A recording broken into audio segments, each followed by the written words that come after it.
کراچی میں حافظ نعیم الرحمان news conference کرنا چاہتا ہے اس کی زمین پہ قبضہ کر لیتے ہیں اور پھر وہ بیچارہ مارا پھرتا ہے، پھر اس کو بلاول ہاؤس جا کر بارگیننگ کرنی پڑتی ہے، اور وہاں جانے کے بعد جا کر کسی کے بہت اچھے تعلقات بھی ہوں تو بھی کروڑوں روپے دے کر جان چھوٹتی ہے، اور اکثر تو وہ جان نہیں چھوٹتی۔ جس کی اتنی رسائی نہیں ہے وہ کہاں جائے، وہ کس طرح سے جو ہے وہ اپنی زمین کو محفوظ کرے۔ تو اس شہر میں لا اینڈ آرڈر کی یہ سچویشن ہے، اور اس شہر میں لوگوں کی اپنی ملکیت کے اوپر جو قبضے ہو رہے ہیں اس کی یہ سچویشن ہے۔ اس شہر کے انٹرنس کا یہ حال ہے۔ اس شہر میں ٹرانسپورٹ لوگوں کو صحیح طریقے سے اویلیبل نہیں ہے۔ جو لوگ یہ دعوے کر رہے ہیں کہ ہم نے یہ بس چلا دی اور وہ بس چلا دی، اس شہر کو کم از کم 10,000 بسوں کی ضرورت ہے۔ 10 سال پہلے بھی یہ بات کہتے تھے کہ 200 بسیں آئیں گی، 8 سال پہلے بھی کہتے تھے، 5 سال پہلے بھی کہتے تھے۔ اب سب ملا کر جتنی بسیں چل رہی ہیں ان کی تعداد 200 نہیں ہے، اور مختلف ناموں سے انہی بسوں کا افتتاح کبھی لیاری ایکسپریس وے پہ کر دیتے ہیں، انہی بسوں کا افتتاح کبھی ایک روٹ پہ کر دیتے ہیں، کبھی دوسری روٹ پہ کر دیتے ہیں، اور اخبارات کو اور ٹی وی جو چینلز ہیں ان کو بڑے بڑے اشتہارات دے دیتے ہیں، اور یہ کہتے ہیں کہ ہم دیکھو کراچی میں کتنا کام کر رہے ہیں۔ ہمیں ٹرانسپورٹ کی مد میں جو آپ نے بجٹ رکھا ہے اور خرچ کیا ہے اس کا حساب چاہیے، سب پتہ چل جائے گا کہ آپ نے ٹرانسپورٹ کے لیے کیا کام کیا ہے۔ جتنے منصوبے آپ بتا رہے ہیں یا آپ 15 سال سے بتا رہے ہیں، ہر پی ایس ڈی پی وفاق کا بھی اور صوبے کا بھی جو ترقیاتی بجٹ ہے اس میں یہ منصوبے لکھے ہوئے ہوتے ہیں، لیکن ہم سوال کرتے ہیں کہ کیا کیا آپ نے ان منصوبوں کا۔ اس لیے جو اسٹریٹ کرائم کی پوزیشن ہے بہت خطرناک ہے اس وقت، اور بچے بھی محفوظ نہیں ہیں، اسٹوڈنٹس بھی محفوظ نہیں ہیں، طالبات بھی محفوظ نہیں ہیں، اور خاص طور پر میں یہ نشاندہی کر رہا ہوں کہ سوراب گوٹ سے لے کر مویشی منڈی تک جانے والا راستہ اس وقت بالکل غیر محفوظ ہے۔ اس پر ڈی جی رینجرز کو بھی اپنا رول ادا کرنا چاہیے،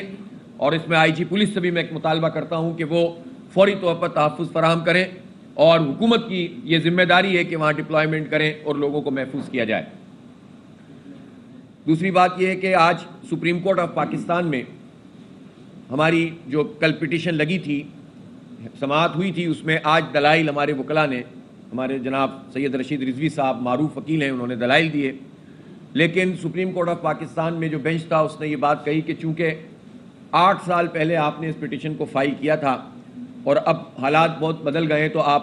جو کمپیٹنٹ اتھارٹی ہے یعنی نیپرا ہے اور سندھ ہائی کورٹ ہے وہاں پر آپ جائیں۔ اور فاضل عدالت نے جماعت اسلامی کی تعریف بھی کی، تحسین بھی کی، ان کے رول کو سراہا بھی، لیکن بہرحال میرا یہ سوال ملک کے عدالتی نظام سے ہے کہ 2015 میں اگر ایک جو ہے مقدمہ دائر کیا گیا تھا اور اس کے بعد اس وقت 1-2 سماعتیں اس کی ہوئی تھیں، مجھے یاد ہے میں خود موجود تھا سپریم کورٹ آف پاکستان اسلام آباد میں، جہاں رشید رضوی صاحب زور دے رہے تھے کہ ہمیں سنا جائے، اس پر ہمیں بات کرنی ہے کہ الیکٹرک نے لوگوں کا جینا دوبھر کر دیا ہے، یہ 30 ملین لوگوں کا مسئلہ ہے، لیکن اس وقت